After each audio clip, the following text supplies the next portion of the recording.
हम लोगों ने मेल्टिंग पॉइंट बॉइलिंग पॉइंट तक की बात कर ली थी, ऑक्सीडेशन स्टेट, इलेक्ट्रोपॉजिटिव कैरेक्टर, ये सब बात हो गई थी, आयनाइजेशन एनर्जी। अब हम लोग आगे कुछ और बातें करते हैं। वॉइस क्लियर है सबको? देखो, अगर बात की जाए एक प्रॉपर्टी होती है इनमें स्पेशल,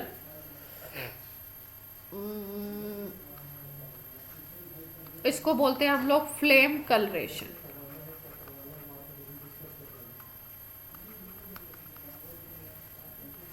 ठीक है, फ्लेम कलरेशन का क्या मतलब है कि ये जो मेटल्स हैं ये दोनों करते हैं, एल्कली मेटल भी करेगा जिसको अभी हम पढ़ रहे हैं, और एल्कलाइन अर्थ मेटल भी करता है जिसको सेकेंड ग्रुप में हम लोग पढ़ेंगे। एल्कली मेटल मतलब फर्स्ट ए ग्रुप की भी प्रॉपर्टी है और ये सेकेंड ए की भी प्रॉपर्टी है, फ्लेम कलरेशन। फ्लेम कलरेशन होता क्या है कि इन मेटल्स को अगर आप बंसन बर्नर की फ्लेम में बर्न करोगे तो बंसन बर्नर की फ्लेम में ये स्पेशल कलर देते हैं, अलग अलग मेटल अलग अलग कलर देगा। ठीक है, स्पेशल कलर देता है। अब हम समझते हैं पहला, इससे क्वेश्चन क्या बनता है। पहला क्वेश्चन तो ये बनता है कि कोई एग्जाम्पल आपको दे देगा, ठीक है, कोई मेटल दे दिया, उसके फ्लेम का कलर दे दिया और आपको उस मेटल को पहचानना है। तो इसका मतलब आपको क्या याद रखना है कि मेटल कौन सी है और वो बुनसन बर्नर की फ्लेम में कौन सा कलर देगी। ठीक है, और फिर दूसरी चीज ये है कि ये कलर आता क्यों है, उस चीज को हमें समझना है। तो सबसे पहले पहले पॉइंट को हम लोग देख लेते हैं कि अगर लिथियम है तो लिथियम आपका एक रेड कलर होता है, स्पेशल टाइप का, चमकता हुआ सा रेड होता है बिल्कुल, उसको बोलते हैं क्रिम्सन रेड, ये कलर देता है ये। अगर हम सोडियम की बात करें तो सोडियम येलो कलर देता है, सोडियम लैंप वगैरह बनाए जाते हैं, सोडियम येलो कलर देता है। पोटेशियम की बात करो तो पोटेशियम पेल वॉयलेट कलर देता है। इसी तरीके से अगर हम रुबीडियम की बात कर लें तो रुबीडियम भी वॉयलेट कलर देता है।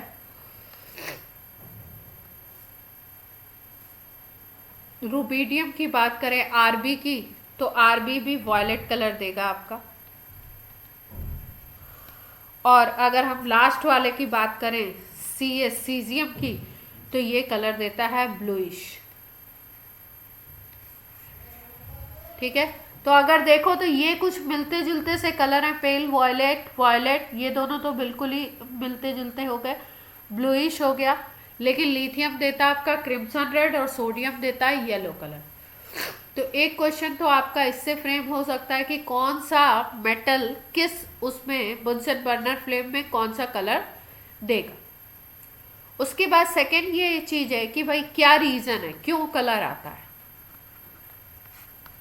देखो, जैसे मान लो सपोज हम लोगों ने ये लिथियम ले लिया, ठीक है, लिथियम मेटल ले ली। हाँ, याद करने पड़ेंगे, बोला ना क्वेश्चन है, क्वेश्चन आए आता है, इससे लर्न करना पड़ेगा ये कलर। जैसे लिथियम मेटल है, अब इसको, इस मेटल को के पीस को हमने ले लिया और इसको बुनसन बर्नर फ्लेम में हम बर्न कर रहे हैं।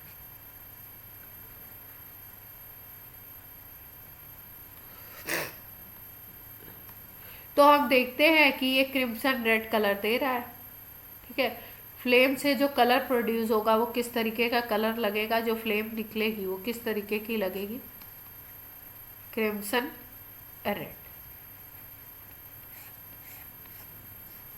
ठीक है, अब ये दिया क्यों, क्या रीजन था। देखो होता क्या है कि जैसे लिथियम है ना, तो लिथियम में आपके इलेक्ट्रॉन होंगे 1s2 2s1, 3 इलेक्ट्रॉन होते हैं क्योंकि एटॉमिक नंबर इसका क्या होता है, 3 होता है।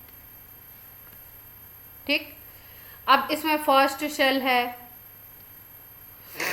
सेकेंड शेल है, और भी अच्छा जो एलिमेंट होते हैं उसमें हम बोलते हैं अच्छा लिथियम है तो लिथियम का एटॉमिक नंबर 3 है, तो इसमें इलेक्ट्रॉन होगा इस तरीके से 2 1, 2 शेल्स में इलेक्ट्रॉन होंगे, लेकिन ऐसा नहीं है कि आगे इसमें शेल्स नहीं होती है। शेल्स तो किसी भी एटम में इनफाइनाइट तक होती है। हाँ, बट वो भरी नहीं होती। किस में भरी होती है उसको हम कंसीडर करते हैं। तो देखो, जैसे मान लो इसकी फर्स्ट शेल में इलेक्ट्रॉन है, सेकंड शेल में इलेक्ट्रॉन है, इसके पास अगर एक एटम है तो 3 इलेक्ट्रॉन है। ठीक। अब लिथियम का जो हम सैंपल लेंगे उसमें जरूरी नहीं है कि एक ही एटम हो। लिथियम के एक एटम को लेना तो बहुत डिफिकल्ट होगा ना। लिथियम का जो भी हम सैंपल बुनसन बर्नर में डालेंगे, हीट अप करेंगे, उसमें मैनी लिथियम हो सकते हैं। ठीक है। अब मान लो कि कोई लिथियम एटम है ये, और लिथियम एटम में जो इलेक्ट्रॉन है ये आपके फर्स्ट और सेकंड शेल में थे। अब ये फर्स्ट और सेकंड से किसी ऊपर वाली शेल में चले गए, मान लो फिफ्थ में चले गए सपोज।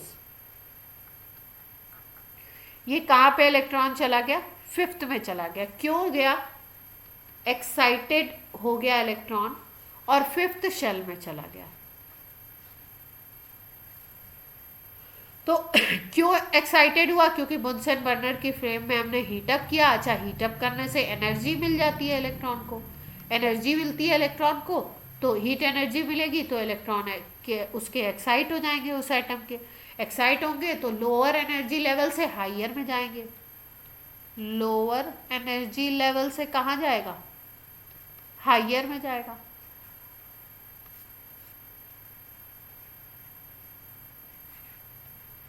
ठीक है। अब लोअर से हायर में जाने के बाद ऐसा नहीं होता है, जो हायर में जाता है वो अनस्टेबल स्टेट होती है उसकी। एक्साइटेड में जब वो जाता है तो अनस्टेबल स्टेट होती है। तो फिर से वो थोड़े टाइम, एक बार वो चला तो जाता है एनर्जी लेके, लेकिन थोड़ी देर टाइम बाद वो फिर से वापस आता है। ठीक है। थोड़ी टाइम बाद फिर से वो स्टेबिलिटी को गेन करने के लिए आफ्टर सम टाइम वो क्या आता है? ओरिजिनल में आना चाहता है।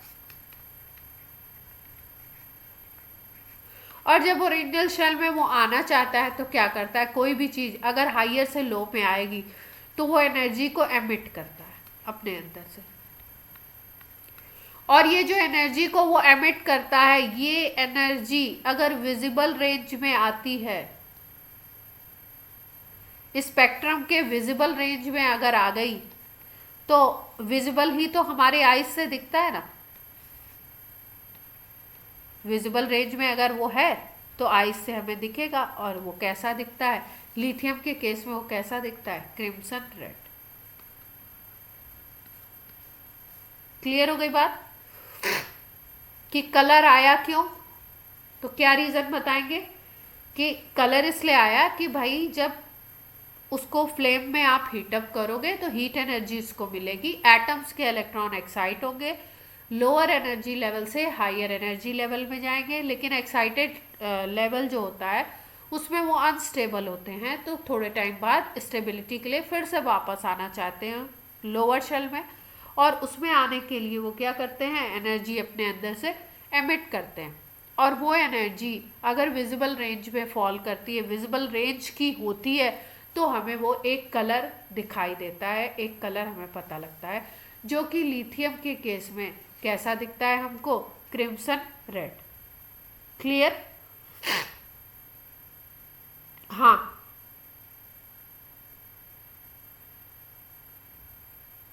अच्छा, when atoms of alkali metal heat up under Bunsen burner flame,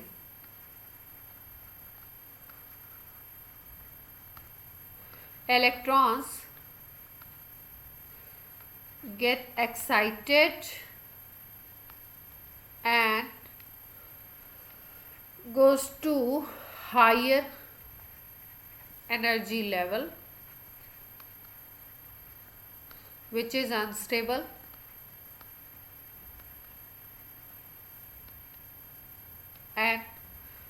get stability, they emit energy, and if this energy is fall in visible region, then characteristics colour, characteristic मतलब अलग अलग एलिमेंट का अलग अलग दिखेगा, colour will observe. Clear?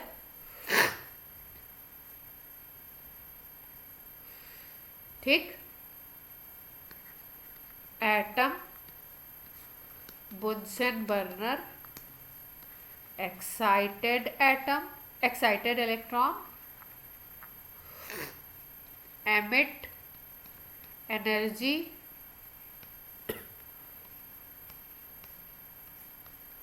color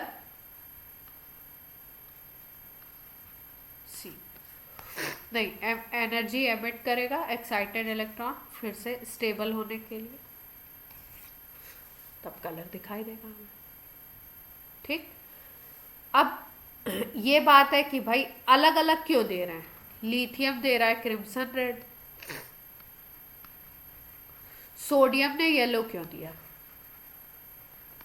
ठीक है, इसका क्या रीजन है कि जो अलग अलग एलिमेंट के एटम होते हैं ना, वो अलग अलग अमाउंट ऑफ एनर्जी को रिलीज करते हैं, गेन भी अलग अलग तरीके से करते हैं और रिलीज भी अलग अलग तरीके से करते हैं। मतलब कोई ज़्यादा करेगा, कोई कम करेगा, तो उसके अकॉर्डिंग ही कलर होगा। क्योंकि आपको पता है कि कलर किसके ऊपर डिपेंड करता है, कलर जो दिखता है हमें वो फ्रीक्वेंसी के ऊपर डिपेंड करता है। ठीक है, और फ्रीक्वेंसी किससे रिलेटेड होती है? एनर्जी से, एच न्यू के फॉर्म में ऐसे रिलेटेड होती है। अगर वेवलेंथ से बोलो तो एच सी बाई लैम्डा। तो इसका मतलब अगर फ्रीक्वेंसी ज़्यादा है तो एनर्जी आपकी क्या होगी? ज़्यादा होगी। ये फ्रीक्वेंसी के अकॉर्डिंग ही अलग अलग हमें कलर दिखाई देते। तो कोई मान लो ज़्यादा एनर्जी की वेवलेंथ एमिट करेगा तो उसका फ्रीक्वेंसी ज़्यादा होगा, तो उसके अकॉर्डिंग कलर होगा। कोई कम एमिट करेगा तो उसके अकॉर्डिंग कलर होगा। ठीक है बात? अब देखो नेक्स्ट बात है कि अच्छा ये याद रखिएगा कि इसमें जो होता है ना, ज़्यादातर केसेस में यही होता है कि इसमें इलेक्ट्रॉन जो जाता है, जो एक्साइट होता है, वो होता है वैलेंस इलेक्ट्रॉन।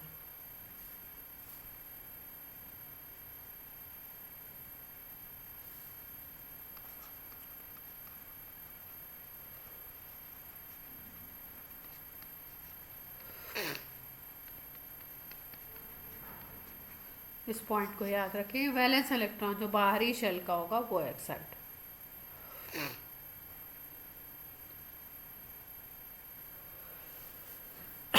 अब हम लोग बात करें कि एक प्रॉपर्टी होती है जिसको हम बोलते हैं फोटो इलेक्ट्रिक इफेक्ट। तो फोटो इलेक्ट्रिक इफेक्ट तो आपको पता ही है, आपने चैप्टर में पढ़ा हुआ है, चैप्टर नंबर 2 में। क्या होता है? कोई भी मेटल का सरफेस है, अगर इस सरफेस के ऊपर क्या होता है, सनलाइट डाली जाए और इस सनलाइट के इफेक्ट से यहाँ से फोटो इलेक्ट्रॉन एमिट होने लगे इस सरफेस से, तो इन इलेक्ट्रॉन्स को हम क्या बोलते हैं? Photo electron. और ये इफेक्ट क्या कहलाता है, या फिनोमिनन क्या कहलाता है? Photo electric effect. ये तो पता है ना सबको? ठीक है। और ये इलेक्ट्रॉन अगर एक डायरेक्शन में मूव करने लगे तो इससे जो करंट जनरेट होगी उसको बोलेंगे फोटो इलेक्ट्रिक करंट। क्योंकि आपको पता है कि करंट क्या होता है? इलेक्ट्रिक करंट होता है, फ्लो ऑफ इलेक्ट्रॉन, यही तो होता है। इलेक्ट्रिसिटी वाले चैप्टर में हम लोग 10th में या जिसमें भी आपका होगा 11th 12th में, उसमें यही पढ़ते हैं। तो ये फोटो इलेक्ट्रिक इफेक्ट शो करते हैं एल्कली मेटल।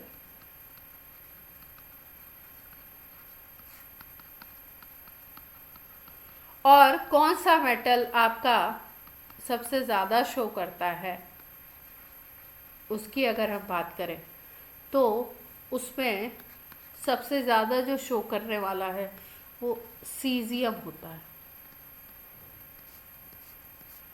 सीजियम जो है ये अच्छा फोटो इलेक्ट्रिक इफेक्ट शो करता है।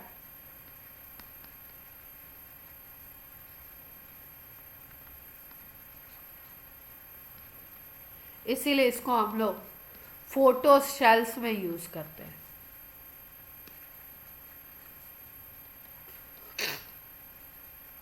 इससे क्वेश्चन कई बार बनाया हुआ है, स्टेटमेंट बना दिया है कि caesium is used in photoelectric cell, और कोई और स्टेटमेंट और रीज़न करके असर्शन रीज़न वाले जो क्वेश्चन बनते हैं ये रॉन्ग है ये राइट है, इससे बना हुआ है क्वेश्चन कई बार।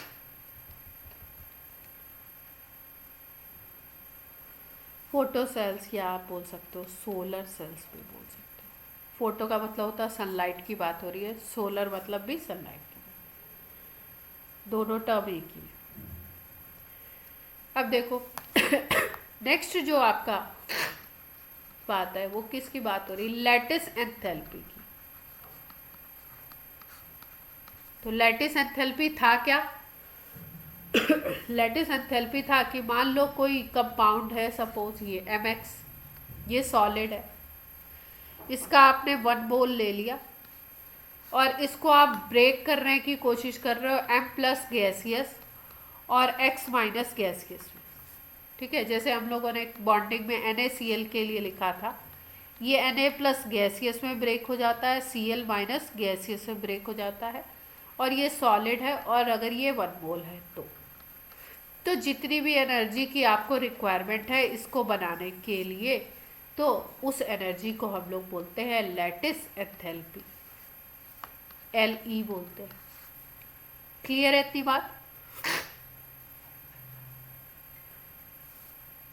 या इसका एक और डेफिनेशन था कि अगर हमें 1 मोल क्रिस्टल बनाना है, मान लो ये mx का सॉलिड क्रिस्टल हमको 1 मोल क्रिएट करना है, इसके कंस्टिट्यूएंट एटम से बनाना है आपको जो गैसियस स्टेट में हो।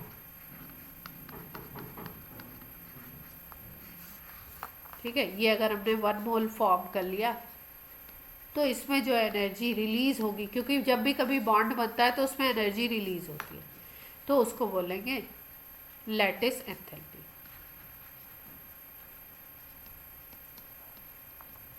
दोनों तरीके से हम लोग बोलते हैं। अच्छा, इनके अब जो कंपाउंड होंगे, आयनिक कंपाउंड जो इनके होंगे, वो किस तरीके से उनकी लैटिस एंथैल्पी बढ़ेगी और किस तरीके से घटेगी, इसकी बात कर लेते हैं। जैसे मान लो हम लोग सोडियम के कंपाउंड की बात करें, लिथियम के, पोटेशियम के, इनके कंपाउंड्स की बात अगर की जाए,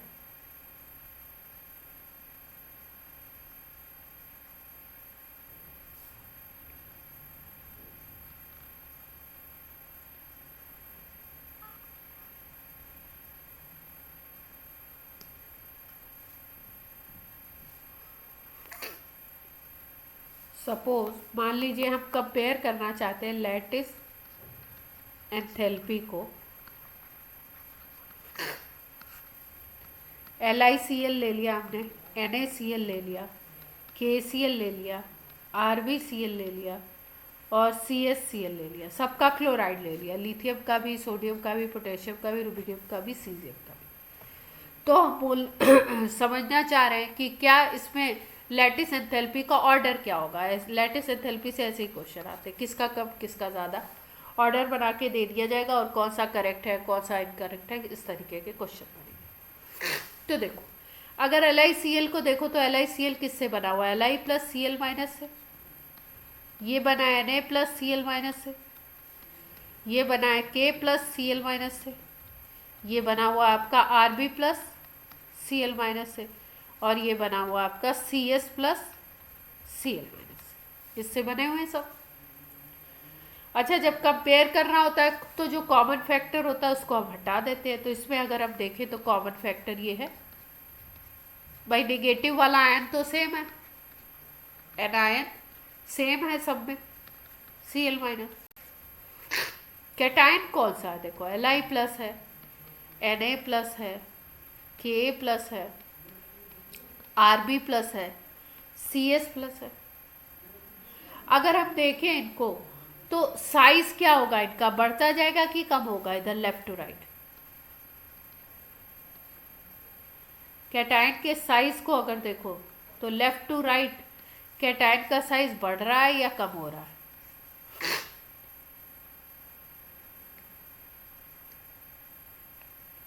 जल्दी बताइए।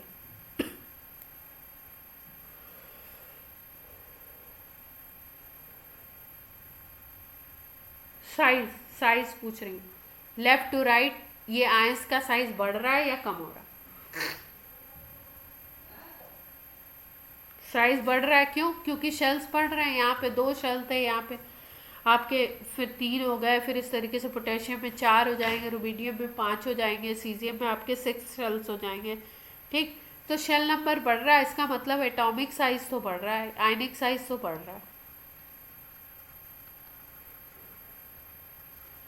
साइज इंक्रीज हो रहा है।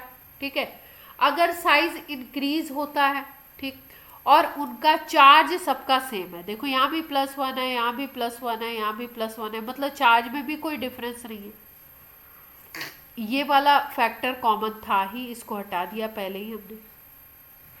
तो कौन सा फैक्टर यहाँ पे काम करेगा? देखो चार्ज भी सब में सेम है, तो चार्ज भी काम नहीं करेगा। चार्ज वाले फैक्टर से भी लैटिस एंथैल्पी नहीं देखेंगे, ये Cl- एनायन से भी नहीं देखेंगे, इसके साइज से देखेंगे। तो यहाँ पे अगर हम देखें तो इसका साइज सबसे छोटा, इसका बड़ा, फिर बड़ा, फिर बड़ा, इस तरीके से और बड़ा होता जा रहा है। तो साइज जैसे जैसे इंक्रीज करता है वैसे वैसे क्या होता है कि फोर्स ऑफ अट्रैक्शन डिक्रीज करता जाता है। साइज इंक्रीज करेगा अगर किसी एक आयन का, मान लो यहाँ पे इंक्रीज कर रहा है कैटायन का, तो फोर्स ऑफ अट्रैक्शन कम होता जाता है, लेस। ठीक है, और पैकिंग जो होती है उतनी अच्छी होती नहीं है।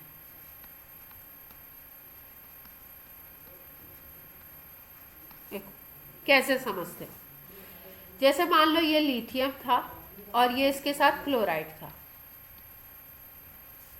अब यहाँ पे सोडियम आ गया, सोडियम थोड़ा सा बड़ा सा आ गया, इसके साथ क्लोराइड है। फिर उसके बाद हम बात करें कि इसके साथ पोटेशियम आ गया, पोटेशियम और बड़ा सा है। फिर रुबीडियम आ गया, रुबीडियम और बड़ा सा है। ठीक है, तो देखो पैकिंग वहां पे अच्छी होती है, ज़्यादा अच्छी होती है जहाँ पे दोनों के साइज कंपैरेबल हो। अगर जैसे मान लो एक आयन ये है और दूसरा आयन ये है, अगर साइज लगभग लगभग बराबर है ना, ये प्लस वाला है ये माइनस वाला है, तो यहाँ पे पैकिंग अच्छी होगी और मतलब एक दूसरे से बहुत क्लोजली पैक होंगे, फोर्स ऑफ अट्रैक्शन ज़्यादा होगा।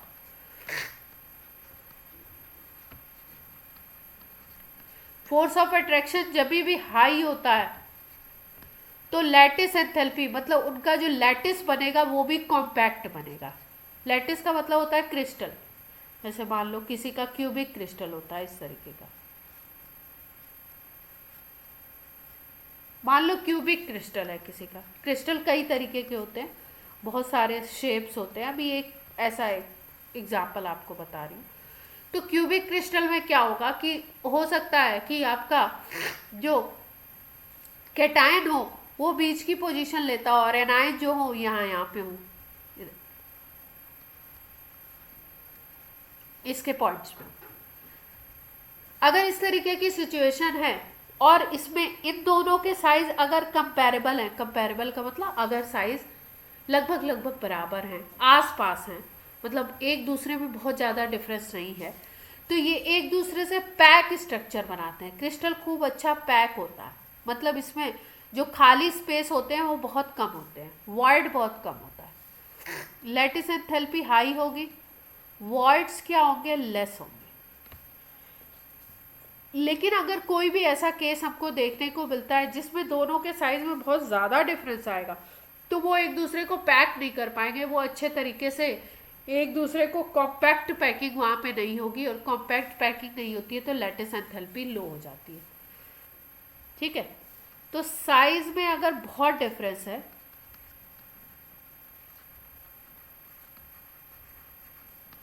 Then packing is not good,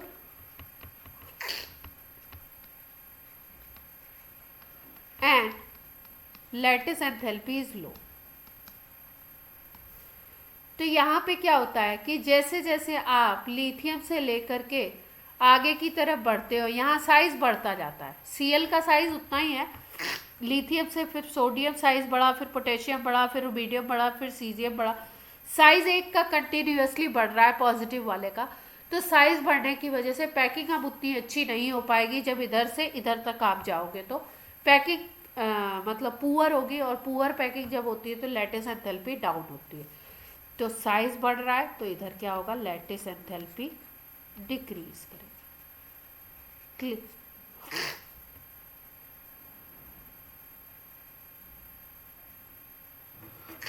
नहीं, वो डिपेंड करता है फैक्टर, जैसे इनका अगर एग्जैक्ट साइज आपको पता है तो आप कह सकते हो कि हाँ इसमें पैकिंग अच्छी होगी। इनके आयंस का जैसे देखो, एक सेकेंड बताती हूँ, कुछ डेटा ले लेते हैं, डेटा से कंपेयर करते हैं। डेटा याद नहीं कर रहा है आपको, जैसे एटॉमिक रेडियस दिया हुआ है, लिथियम का दिया है 152, सोडियम का दिया है 186, पोटेशियम का दिया है 227, फिर रुबीडियम का है 248, फिर आपका सीजियम का है 167। ठीक है, इस तरीके से ये इनकी अच्छा एटॉमिक और आयनिक पता होनी चाहिए हम, क्योंकि आयन की बात कर रहे हैं। ये एटॉमिक रेडियस है। अगर आयनिक की बात करो तो आयनिक रेडियस इसकी है 76, इसकी है 102, इसकी है 138। आयनिक रेडियस में डिफरेंस है देखो 152, और ये हो गई आपकी 167, ये 265 थी। ठीक, तो आयनिक रेडियस मतलब लिथियम इतना छोटा है, फिर सोडियम इतना बड़ा हो गया, फिर पोटेशियम, फिर रुबीडियम, फिर उसके बाद सीजियम। अब किसके ऊपर डिपेंड करेगा, क्योंकि भाई हम बोल रहे हैं LiCl, NaCl, KCl, RbCl, इन सबको कंपेयर कर रहे हैं ना। तो हमारे पास अगर Cl माइनस का भी रेडियस हो तो हमारी बात बन जाएगी, तो हमें पता लग जाएगा कि हाँ किस तरीके से ये चेंज आ रहा है। Cl माइनस का रेडियस दे नहीं रखा हमारे पास, एक सेकेंड, Cl माइनस का रेडियस देख लेते हैं डेटा, उससे हमें आइडिया लग जाएगा।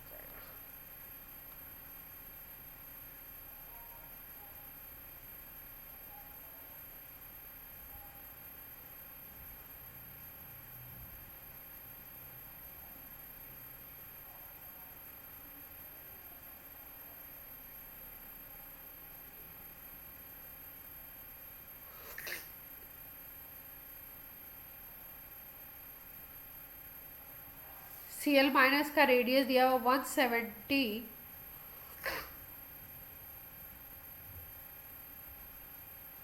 Ionic radii of Cl minus is 175,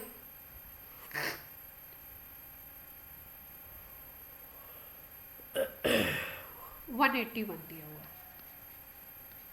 picometre. अब देखो किसके ज्यादा इक्वल आ रहा है, ध्यान से देखो। Cl माइनस अच्छा खासा बड़ा है, देख पा रहे हो किसके ज्यादा पास है ये, Cs के ज्यादा पास है। तो Cs की लैटिस एंथैल्पी क्या होनी चाहिए, ज्यादा होनी चाहिए, कम होनी चाहिए,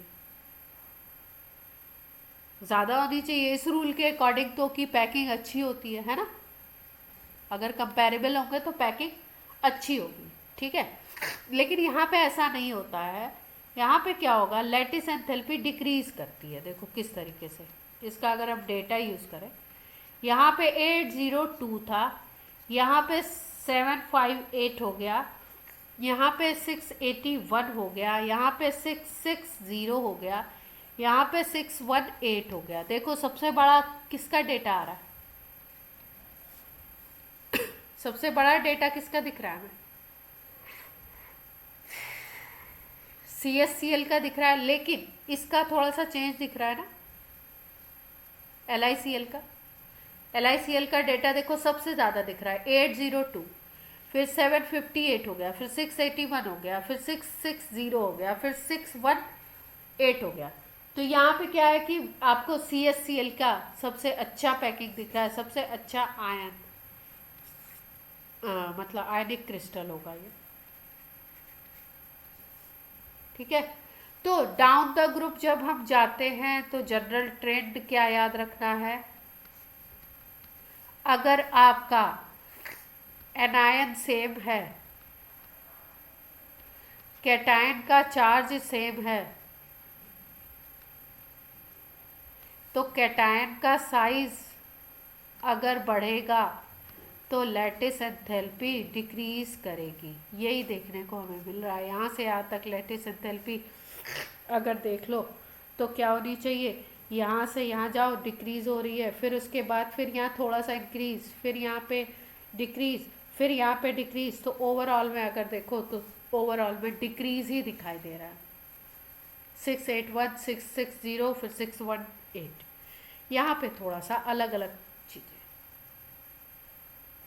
क्लियर है?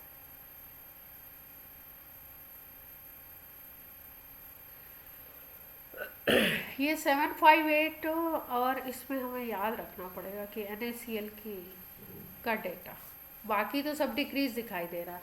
यहाँ से यहाँ जाओ सब डिक्रीज दिख रहा है, यहाँ से यहाँ जाओ यहाँ पे इंक्रीज दिखाई दे रहा है।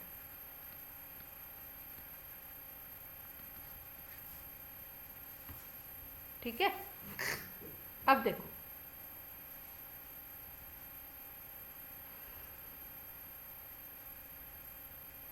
नहीं सबके लिए बने, मतलब अलग अलग आयन में अलग अलग होगा। देखो LICL का तो अलग इसलिए है, बहुत ज़्यादा डिफरेंस दिखाई दे रहा है। देखो ये 600 की रेंज में है, ये आपका 758 में है, ये 802 की रेंज में है। ये सबसे ज़्यादा है क्योंकि लिथियम तो थोड़ा सा अलग प्रॉपर्टीज़ शो ही करता है, इसकी जितनी प्रॉपर्टीज़ होंगी ना वो सब थोड़ा सा अलग होंगी बाकी से।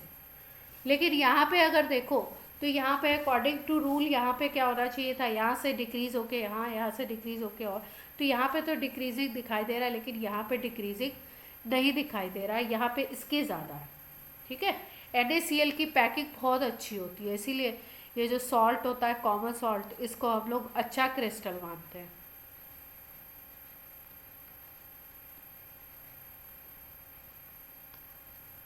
ठीक,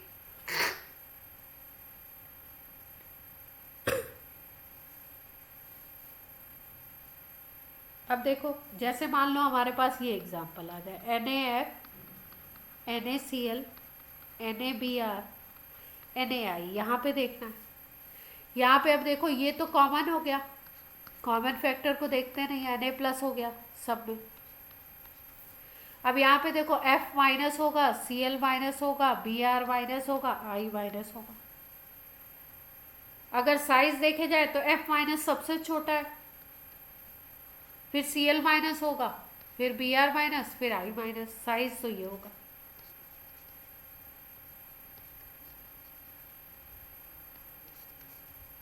और इनके चार्ज जो है वो भी सेम है। देखो ये कॉमन फैक्टर है क्योंकि -1 -1 -1 चार्ज है।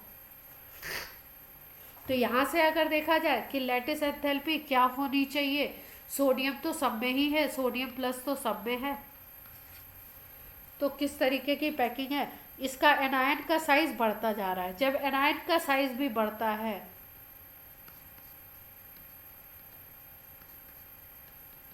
तो भी आपकी लैटिस एंथैल्पी डिक्रीज करती है।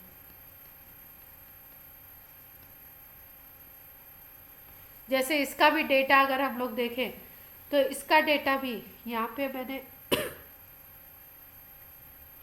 अगर इसका भी डेटा देखा जाए तो इसका डेटा आता है 894, ये डेटा याद नहीं रखने आपको। 758 ये होता है 714, और ये है आपका 668। देखो 894 अप्रॉक्सी 900 है, फिर 758 हो गया, फिर 714 हो गया, और कम हो गया, फिर और कम हो गया। जैसे जैसे माइनस वाले का साइज बढ़ता जा रहा है वैसे वैसे क्या हो रहा है, लैटिस एंथैल्पी पैकिंग लूज होती जा रही है, उतनी अच्छी पैकिंग नहीं हो रही। क्लियर? अच्छा, पैकिंग समझते हैं। मान लो आपको एक कोई बॉक्स दे दिया जाए, है ना, ये क्यूबिकल कोई भी बॉक्स हो आपका, ठीक है, और इसमें बोल दिया जाए कि मान लो इतने बड़े बड़े आपको बॉल दे दिए जाए, अवेलेबल करा दिए जाए इतने बड़े बड़े बॉल, और बोला जाए इसमें अच्छे तरीके से पैक कर दो, ठीक है। तो अब मान लो इतने बड़े बड़े बॉल हैं, तो आप देखोगे अगर इनका साइज बड़ा बड़ा है तो आप देख पा रहे हो 3 या 4 आप पैक कर पा रहे हो, और बीच बीच में गैप खूब सारे आ जाएंगे, वॉइड खूब सारे होंगे, मतलब वॉइड बड़े बड़े होंगे। तो मान लो ये बड़ा सा एक बॉक्स था, उसमें हमने इतने बड़े बड़े बॉल दे दिए, तो आप 3 ही यूज़ कर पाए और इसमें वॉइड खूब सारा आ गया, गैप, क्योंकि इसका स्पेस अब बॉक्स को आपको चेंज नहीं करना है, बॉक्स के डायमीटर को आप चेंज नहीं कर सकते, बॉक्स के जो भी आपके लेंथ विड्थ और आपकी हाइट दी हुई है उसको आप चेंज नहीं कर सकते, उसमें आपको इसको फिट करना है। तो आप जब फिट करोगे तो देखोगे इधर भी स्पेस हो जाएगा, इधर भी स्पेस होगा, स्पेस काफ़ी होगा, खाली वॉइड होगा ज़्यादा अगर बड़े हैं। और अगर आपको कोई बोलता है कि ये छोटे छोटे आपको इसमें आप दे देते हैं छोटू छोटू से बॉल एकदम, इनको आपको फिट कर रहा है, तो छोटू छोटू से बॉल्स अगर देखो तो उनके बीच में गैप बहुत कम आएगा। जब छोटे साइज हो जाता है ना, तो छोटे साइज में ये जो बीच के गैप्स होते हैं वो कम आते हैं, तो पैकिंग अच्छी हो जाती है, एक दूसरे से पैक हो जाते हैं खूब अच्छे तरीके से। तो यहाँ पे अगर देखो तो लैटिस एंथैल्पी हाई हो जाएगी अगर पैकिंग अच्छी है,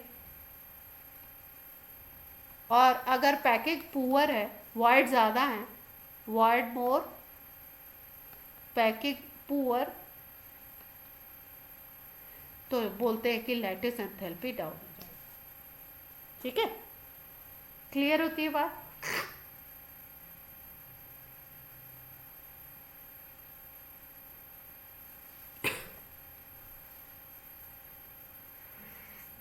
अब अगर हम लोग बात करें नेक्स्ट पॉइंट कि रिएक्टिविटी कैसी होगी इन एलिमेंट्स की, तो रिएक्टिविटी की बात करो तो लिथियम से सीजियम तक जब आप जाते हो तो रिएक्टिविटी इंक्रीज करती है। रिएक्टिविटी इंक्रीज क्यों करती है? देखो जैसे लिथियम है 2 1 और सीजियम हो गया, तो यहाँ पे कई सारे शेल्स हो जाएंगे, यहाँ पे 7 शेल्स होते हैं, और लास्ट में जाके आपका 7s1 होता है। इसमें आपका 1s2 2s1 होता है, यहाँ पे 7s1 होता है, बीच वाले में जैसे 3s1 होगा, 4s1 होगा, 5s1 होगा, 6s1 होगा, और फिर लास्ट में इसमें 7s1 होता है सीजियम। तो लिथियम से सीजियम की तरफ जब हम मूव करते हैं तो देखते हैं साइज बढ़ता जाता है, तो न्यूक्लियस और इस इलेक्ट्रॉन के बीच का डिस्टेंस बहुत बढ़ेगा। जिस डिस्टेंस जब बढ़ेगा तो इनका नेचर कैसा होता है, इनका मेटेलिक है ये, तो इनका नेचर होता है कि इलेक्ट्रॉन देने का। अब इलेक्ट्रॉन इतना दूर होता जा रहा है तो फोर्स ऑफ अट्रैक्शन कम होता जाएगा सीजियम के न्यूक्लियस का इसके बाहरी इलेक्ट्रॉन पे, जबकि लिथियम का न्यूक्लियस और ये बाहरी इलेक्ट्रॉन बहुत पास है क्योंकि 2 ही शेल है, तो यहाँ पे फोर्स ऑफ अट्रैक्शन ज़्यादा है, हाई है। यहाँ पे अगर देखो तो इसके और इसके न्यूक्लियस के बीच में फोर्स ऑफ अट्रैक्शन लो होगा, यहाँ पे हाई है और यहाँ पे क्या होगा, लो होगा। अगर फोर्स ऑफ अट्रैक्शन लो होता है तो उस केस में क्या होता है कि वो इलेक्ट्रॉन इजीली बाहर चला जाएगा, इजीली इलेक्ट्रॉन रिमूव्ड, इजीली निकल जाएगा, और इजीली निकलेगा तो उसकी रिएक्टिविटी हाई हो जाएगी, क्योंकि मेटल तो रिएक्ट ही कैसे करते हैं, मेटल इलेक्ट्रॉन दे करके रिएक्ट करते हैं, तो ये दूसरे को बहुत तेज़ी से इलेक्ट्रॉन देगा, इसलिए लिथियम से सीजियम की तरफ जब हम जाते हैं तो रिएक्टिविटी बढ़ती जाती है। ठीक,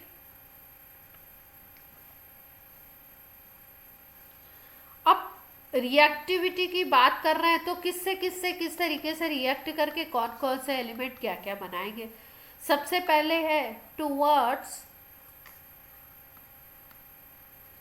ऑक्सीजन या एयर, एयर से रिएक्ट करके कौन कौन सा एलिमेंट क्या क्या बनाए।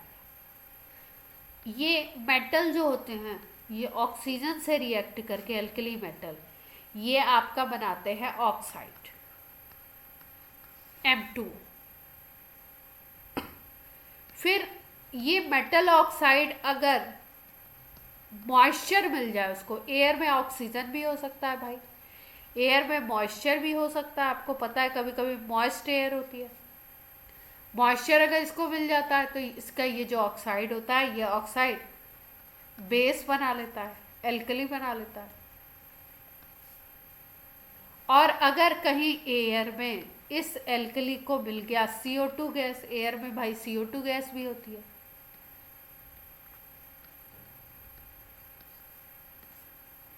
तो आपका ये कार्बोनेट बना लेता है। तो इसका मतलब क्या है कि अगर एयर से हम रिएक्टिविटी देखें तो ऑक्साइड बनाएगा, ये ऑक्साइड को अगर मॉइस्चर मिल गया तो एल्कली बना लेगा, अगर इस एल्कली को CO2 मिल गया एयर का तो ये कार्बोनेट बना लेगा। क्लियर होती है बात इतनी। ये M क्या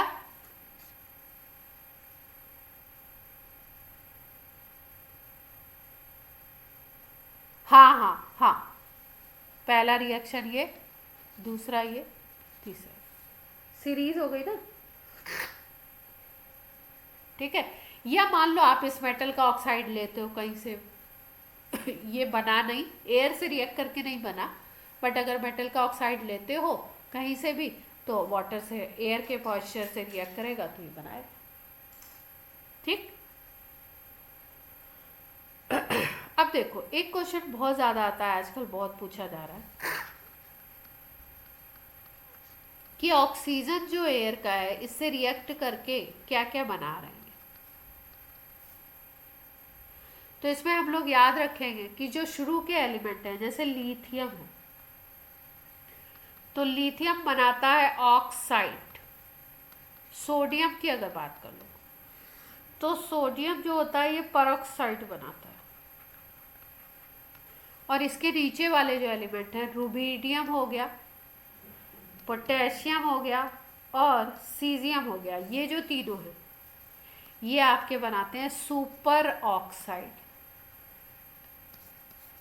इससे खूब क्वेश्चन आ रहा है। लिथियम बनाता है ऑक्साइड, सोडियम बनाता है परऑक्साइड और ये बनाता है सुपर ऑक्साइड। अब वो होता क्या है, अगर ऑक्साइड आयन की हम बात करें तो ऑक्साइड आयन होता है O के ऊपर -2 चार्ज, इसको बोलते हैं ऑक्साइड। परऑक्साइड की बात करें तो O2 के ऊपर -2 चार्ज बोल सकते हैं। और अगर सुपर ऑक्साइड की बात करें तो O2 के ऊपर -4, इसको बोलते हैं सुपर ऑक्साइड आयन। ये क्या है, ऑक्साइड आयन, ये है परऑक्साइड आयन और ये है सुपर ऑक्साइड आयन। अब लिथियम को ऑक्साइड बनाना है, इसका मतलब लिथियम ऑक्सीजन से, एयर से अगर रिएक्ट करेगा तो Li2O बनाएगा। हाँ,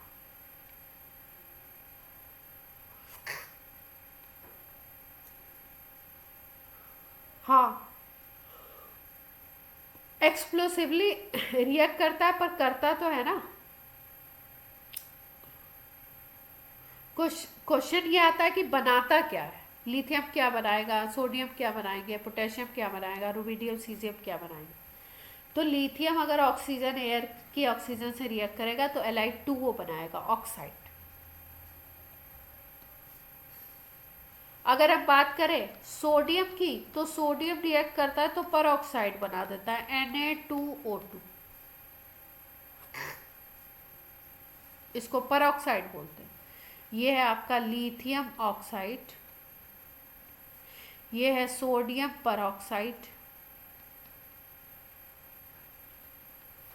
और अगर हम रुबीडियम सीजियम या फ्रांसियम की करें, रुबीडियम सीजियम पोटेशियम की बोलें,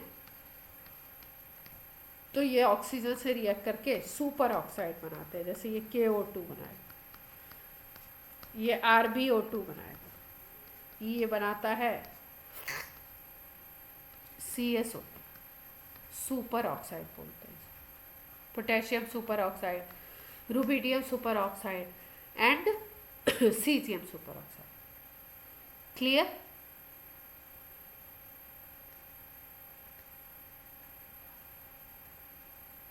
याद रख लेंगे भाई। कितने एलिमेंट है? Lithium, sodium, potassium, rubidium, caesium, francium. Francium की हम बात नहीं करते, रेडियो एक्टिव है। बात करते हैं इनकी, lithium, sodium, potassium, rubidium, caesium की। तो इसको ध्यान रखना है कि ये ऑक्साइड, इसको ध्यान रखना है ये पर ऑक्साइड, और ये तीनों सुपर ऑक्साइड। क्लियर हो गई बात?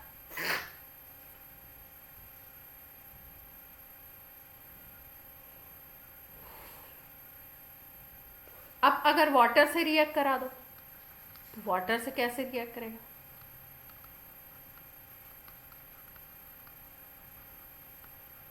वाटर से बड़े विगरसली, बहुत तेजी से रिएक्ट करते हैं। जैसे सोडियम जो होता है ना, सोडियम को बोलते हैं डांसिंग मेटल।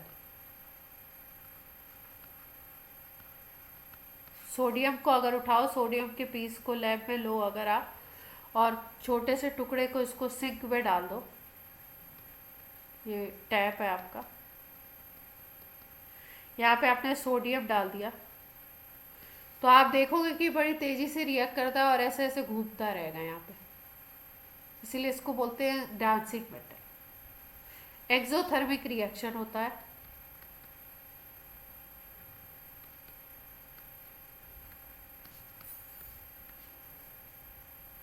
बनाएगा क्या? देखो होता क्या है कि ये जो एलिमेंट होते हैं, ये जब वाटर से रिएक्ट करते हैं,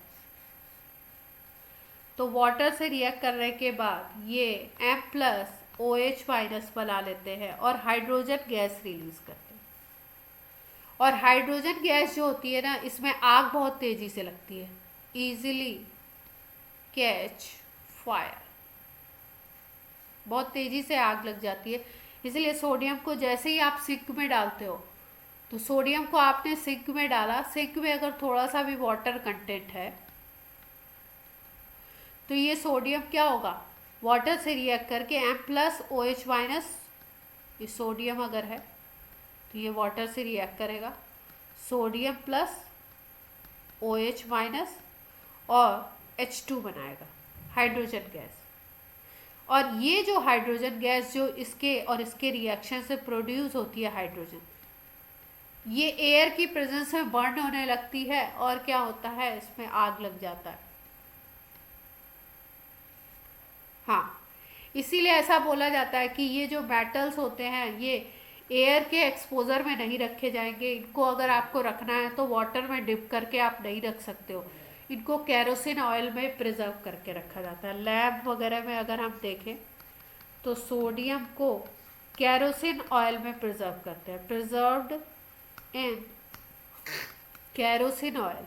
इसका रीज़न पूछा जाता है, केरोसिन ऑयल में क्यों प्रिजर्व करते हैं, नॉट इन वाटर, वाटर में क्यों नहीं रखते हैं इसको? तो केरोसिन ऑयल में क्या होता है कि इसको एयर नहीं मिलता है, एयर नहीं मिलेगा, वाटर नहीं मिलेगा, तो उससे रिएक्ट करके एक्सप्लोसिव रिएक्शन नहीं देगा। और अगर आप वाटर मॉइस्चर इसको ये मिल गया तो ये क्या करेगा, एक्सप्लोसिव रिएक्शन दे देगा, हाइड्रोजन गैस बन जाएगी और वहाँ पे आग लग जाएगी। तो इसी वजह से क्या होता है कि इसको केरोसिन ऑयल में जब डिप करके रखोगे तो ना तो एयर के कांटेक्ट में आएगा, ना मॉइस्चर के कांटेक्ट में आएगा, तो इस तरीके का कोई रिएक्शन नहीं होगा। ठीक है,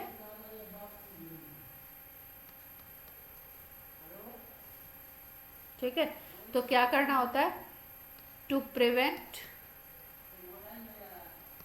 फ्रॉम एयर और वाटर, एयर या वाटर से प्रिवेंट करना है, इसलिए ये केरोसिन ऑयल में रहते हैं। क्योंकि एयर वाटर से एक्सप्लोसिव रिएक्शन देंगे। अब अगर हम बात करें कि ये हाइड्रोजन से कैसे रिएक्ट करते हैं, रिएक्टिविटी टुवर्ड्स हाइड्रोजन।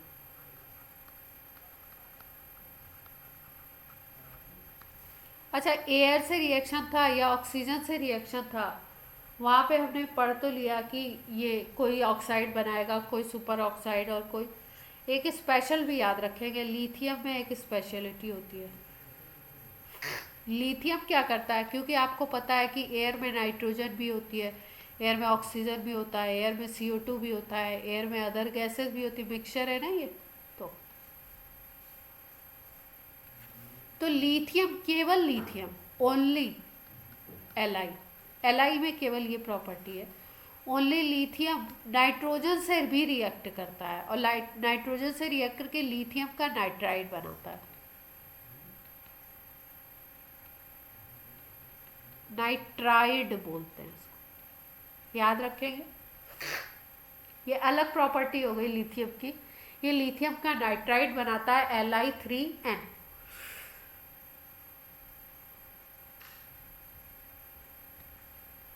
क्लियर होती है बात।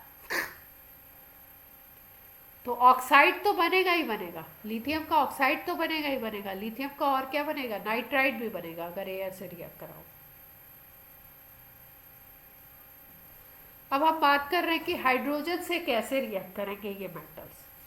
अगर आप इन मेटल्स को ले लो, हाइड्रोजन से रिएक्ट करा दो, तो थोड़ा हाई टेम्परेचर पे रिएक्शन होता है, जैसे 673 केल्विन है, इस पे टेम्परेचर पे अगर रिएक्शन कराओगे तो ये हाइड्राइड बनाते हैं, मेटल का हाइड्राइड।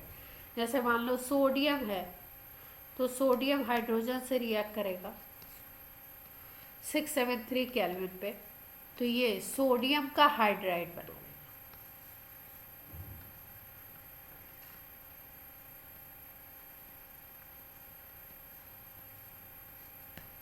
यहां तक की बात सबको क्लियर है।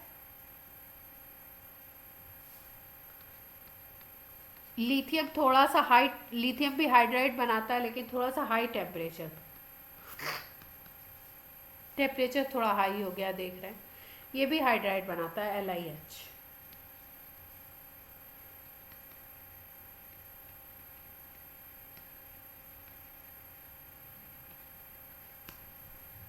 हाइड्राइड मालूम है कौन से कंपाउंड होते हैं, किसी भी मेटल को, मेटल का M+ और हाइड्रोजन अगर आपको लेना है तो हाइड्राइड का मतलब होता है H-, M+ और H- को कंबाइन करा दो तो हाइड्राइड बन जाता है।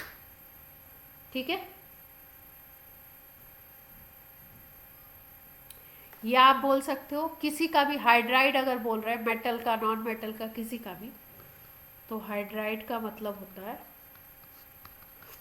कि कंपाउंड विद हाइड्रोजन, हाइड्रोजन के साथ जो कंपाउंड बनते हैं वो हाइड्राइड कहलाते हैं। जैसे मान लो बोल दिया जाए कार्बन का हाइड्राइड बताइए, फॉर्मूला बताइए, तो कार्बन का हाइड्रोजन के साथ कंपाउंड अगर हम याद करें तो CH4 होता है, मीथेन, है ना, कार्बन का हाइड्राइड हो गया। सोडियम का बोला गया हाइड्राइड बताइए, तो सोडियम का हाइड्राइड NaH। ऐसे ही बेरिलियम का हाइड्राइड बताइए तो BeH2।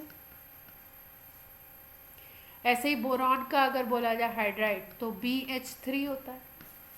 तो इसका मतलब किसी भी एलिमेंट का अगर हाइड्रोजन के साथ आप कंपाउंड बनाते हो तो उसको आप बोलते हो हाइड्राइड। जैसे सिलीनियम, सिलिकॉन है, इसका हाइड्राइड लिखना है तो ऐसा ही H4 बनता है। ठीक है,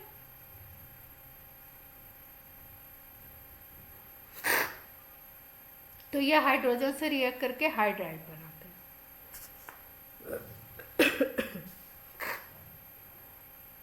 और अगर हम लोग देखें तो लिथियम से सीजियम की तरफ आप जाओगे अगर, तो साइज इंक्रीज करेगा,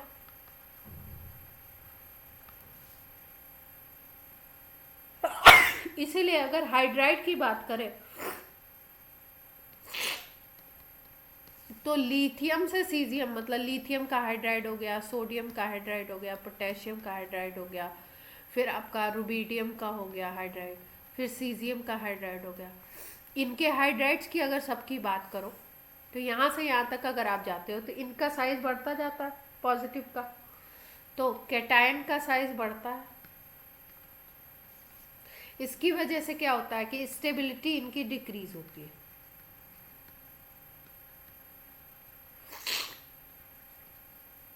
स्टेबिलिटी ऑफ हाइड्राइड डिक्रीज है, मतलब ये उतना अच्छा हाइड्राइड नहीं होगा जितना कि लिथियम का हाइड्राइड होगा, क्योंकि इसका साइज बहुत छोटा है, हाइड्राइड के साथ ये अच्छे से पैकिंग कर लेगा। लेकिन अगर सीजियम को देखो तो सीजियम का साइज बहुत बड़ा हो जाएगा, तो वहाँ पे कंपैटिबिलिटी इशू आएगा, दोनों आयंस एक दूसरे के साथ कंपैटिबल नहीं हो पाएंगे, इसलिए ये जल्दी से ब्रेक होना चाहेगा, इसलिए स्टेबिलिटी इसकी कम होगी तो इसके कंपैरिजन में। तो लेफ़्ट टू राइट जब हम जाते हैं इस केस में तो स्टेबिलिटी ऑफ हाइड्राइड डिक्रीज करती है क्योंकि इसका साइज बढ़ता जाता है। क्लियर?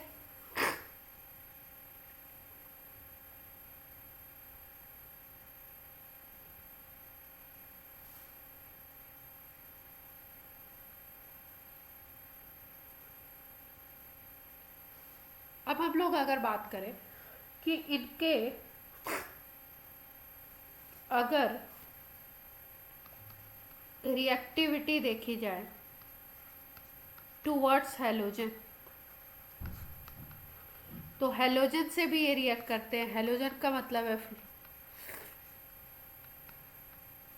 ये स्टेबिलिटी, यहाँ पे लेफ्ट टू राइट देखो, ये है तो टॉप टू बॉटम देख रहे हो ना, ये जो लिखा हुआ है उसमें लेफ्ट टू राइट बोल रहे हो, समझ रहे हो? जो आपको क्वेश्चन दिया उसमें इसको लेफ्ट टू राइट लिखा है ना, पर आपको इसको क्वेश्चन को ऐसे भी बना के दे सकते हैं कि अगर एल्कली मेटल की हाइड्राइड की बात करें हम टॉप टू बॉटम, तो टॉप टू बॉटम में क्या होगा, स्टेबिलिटी डिक्रीज करेगी इंक्रीज करेगी, तो आप बताओगे टॉप टू बॉटम, ये टॉप टू बॉटम ही तो जा रहे हैं, टॉप टू बॉटम जब जाते हैं तो ये साइज बढ़ता है। ठीक है, ये तो क्वेश्चन के अकॉर्डिंग मैंने बोल दिया था, क्वेश्चन में ये लेफ्ट टू राइट लिखा हुआ है ना, पीरियोडिक टेबल के अकॉर्डिंग ये टॉप टू बॉटम है। तो अगर हम बोले F2Cl2 Br2 I2 इनसे रिएक्शन की बात हो तो इनसे रिएक्शन करने पे ये बनाते हैं, जैसे मेटल है मान लो तो ये X2 से रिएक्ट करेगा तो ये M+X- बनाता है,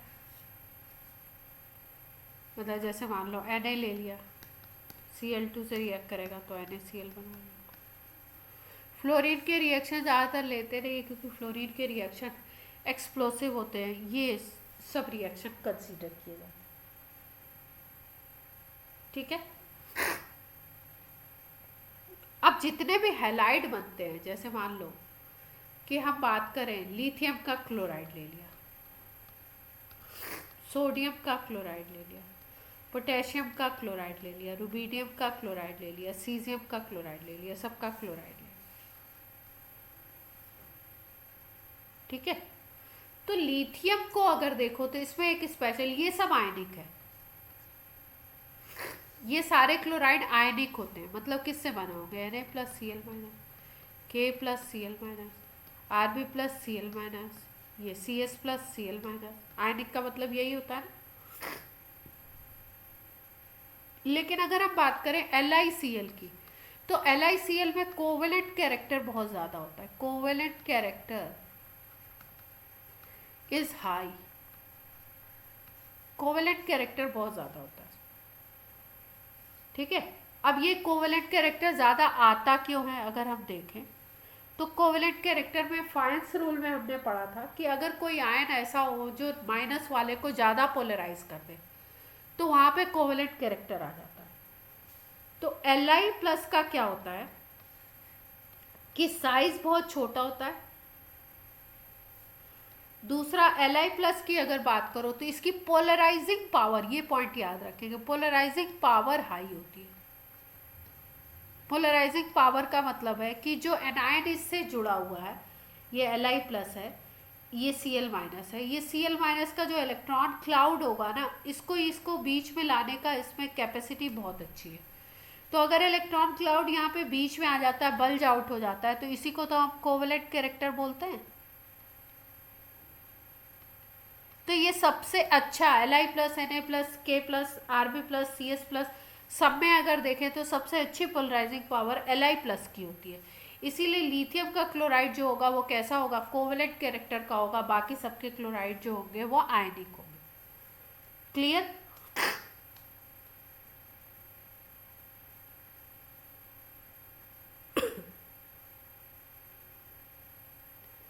यस और नो?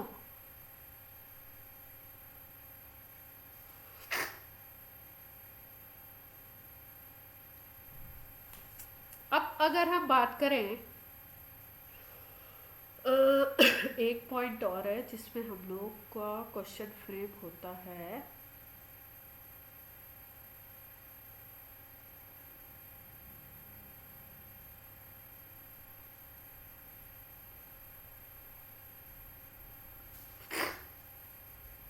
अगर हम बात करें LiI की, ठीक है, लिथियम के आयोडाइड की बात करो, तो देखो लिथियम का साइज बहुत छोटा है और I माइनस का अगर साइज देखो तो इसका साइज I बहुत बड़ा होता है, साइज बहुत बड़ा है। ठीक है, तो अगर यहाँ पे हम देखें तो पोलराइजिंग पावर क्या होगा, हाई होना चाहिए कि लो होना चाहिए, कम होना चाहिए। कैसे, क्यों, पोलराइजेशन कब क्यों हो रहा है? इसका साइज बहुत बड़ा हो गया, इसकी वजह से पोलराइजेशन कब होगा, ये कह रहा है।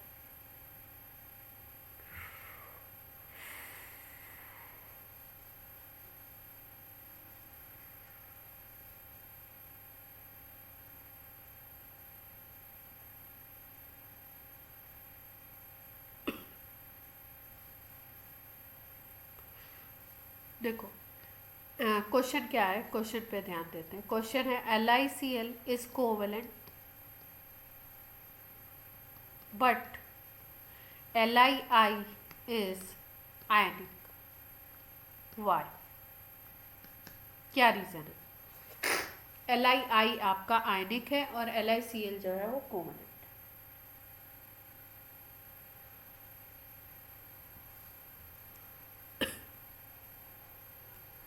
सोचो क्या रीजन हो सकता है। LiCl को हम कोवेलेंट बोलते हैं।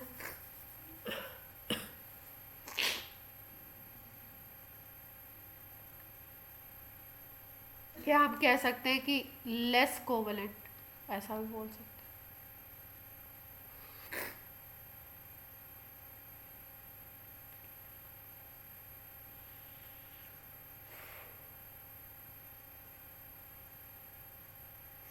देखो Li का साइज छोटा है ना, Cl का साइज मान लो ये है, तो इसकी पोलराइजिंग पावर हाई है, polarising power is Pp high है। तो इसका साइज छोटा है, इसका साइज इतना है, तो ये क्या करेगा, इसके इलेक्ट्रॉन क्लाउड को पोलराइज कर लेगा अपनी तरफ, और पोलराइज हो गया तो LiCl कोवेलेंट बन गया। तो LiCl कोवेलेंट है, ये बात तो सबको समझ आती है। Li आयनिक क्यों है या लेस कोवेलेंट क्यों है? Li प्लस आपका छोटू सा साइज का है, पोलराइजिंग पावर तो हाई है, लेकिन अगर हम I माइनस की बात करें तो I माइनस क्या हो जाएगा आपका, I माइनस का साइज बहुत बड़ा हो जाएगा, तो इसका इलेक्ट्रॉन क्लाउड फैल जाएगा, बिल्कुल स्प्रेड आउट होगा, इलेक्ट्रॉन क्लाउड दूर होगा बहुत। तो इसको पोलराइज करना इतना इजी नहीं पड़ेगा। ठीक है, तो polarisation of cloud of I minus is not so easy. जितना इस केस में इजी था उतना इस केस में इजी नहीं होगा, इसीलिए ये लेस कोवेलेंट होगा। क्लियर है बात?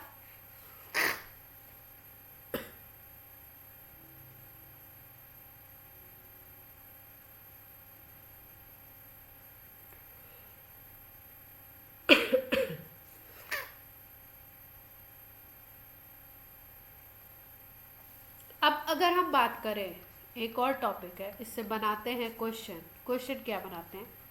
पैरामैग्नेटिक एंड डायामैग्नेटिक पूछते हैं। देखो, पैरा का मतलब है कि अनपेयर्ड इलेक्ट्रॉन होना चाहिए, सॉल्यूशन में अनपेयर्ड इलेक्ट्रॉन दिखना चाहिए, और डाया का मतलब होता है कि अनपेयर्ड इलेक्ट्रॉन नहीं होगा।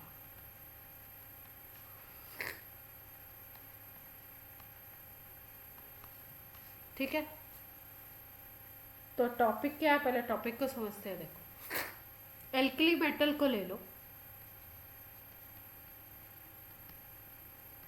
इसको अमोनिया के सॉल्यूशन में डिसॉल्व कर दो।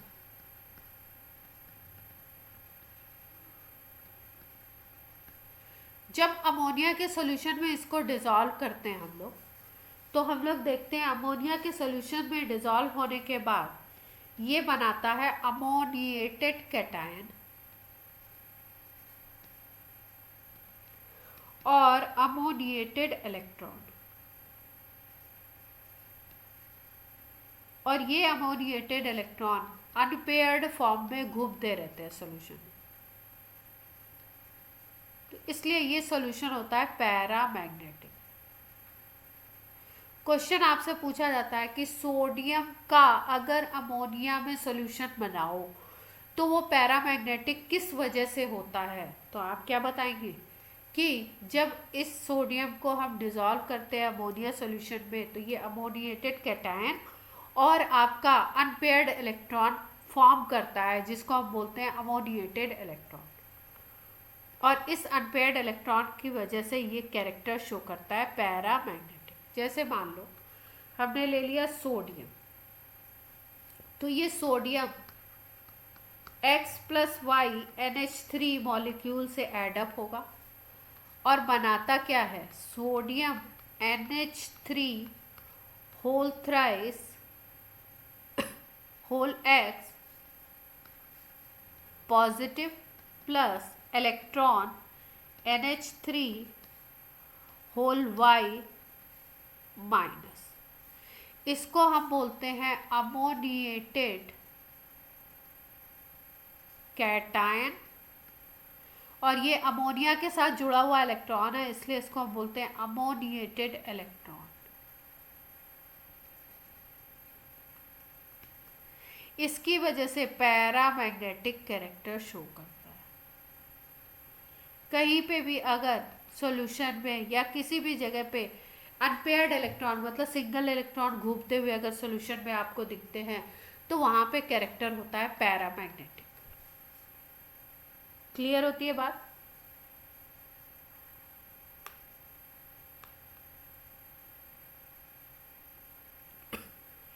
यस और no?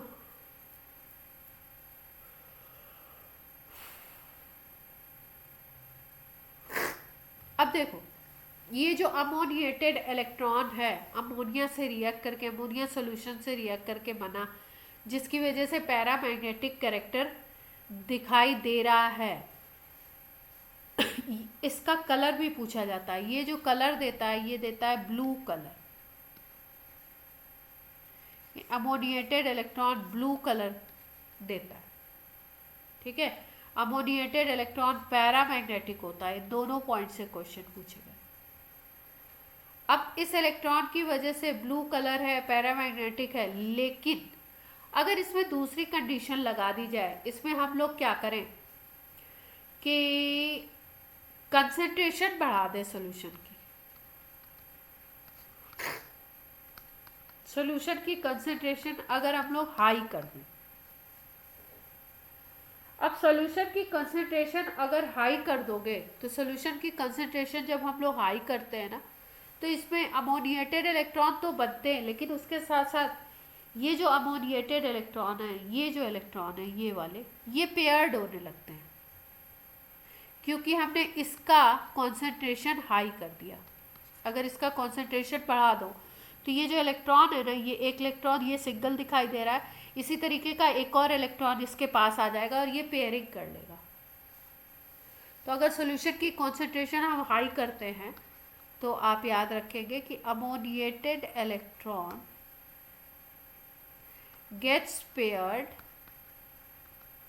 And colour becomes bronze colour, bronze colour का सॉल्यूशन दिखेगा एंड सॉल्यूशन इज डायामैग्नेटिक।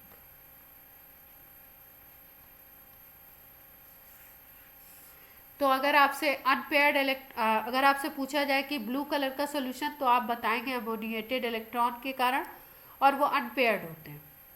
और अगर आपसे पूछा जाए कि इसी सॉल्यूशन में अगर कॉन्सेंट्रेशन बढ़ा दी जाए तो क्या होगा, तो आपका ये ब्लू सॉल्यूशन ब्रॉन्ज कलर में कन्वर्ट हो जाता है और ये जो इलेक्ट्रॉन है ये पेयर हो जाती है, इनकी इलेक्ट्रॉन की पेयरिंग हो जाती है। ये जो इलेक्ट्रॉन है सिंगल वाला E minus NH3 whole Y minus, ये कंबाइंड हो जाते हैं दो एक दूसरे के साथ इस तरीके से।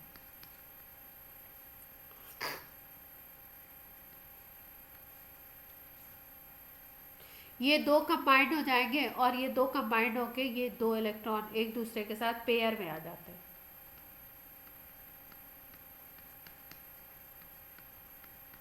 तो ये जो था यहाँ पे अनपेयर्ड इलेक्ट्रॉन था, ये पैरामैग्नेटिक था,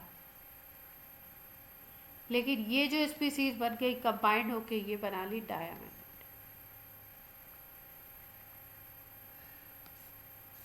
क्लियर? ये थी ब्लू कलर की, और ये इसका कलर कैसा होगा, इसका कलर होगा ब्रॉन्ज। तो इसका मतलब एल्कली मेटल को अगर अमोनिया के सॉल्यूशन में डिसॉल्व करते हो तो आपको कलर देखने को मिल सकता है।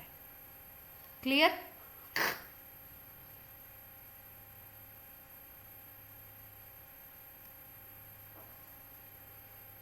टाइम बताइए आज की क्लास।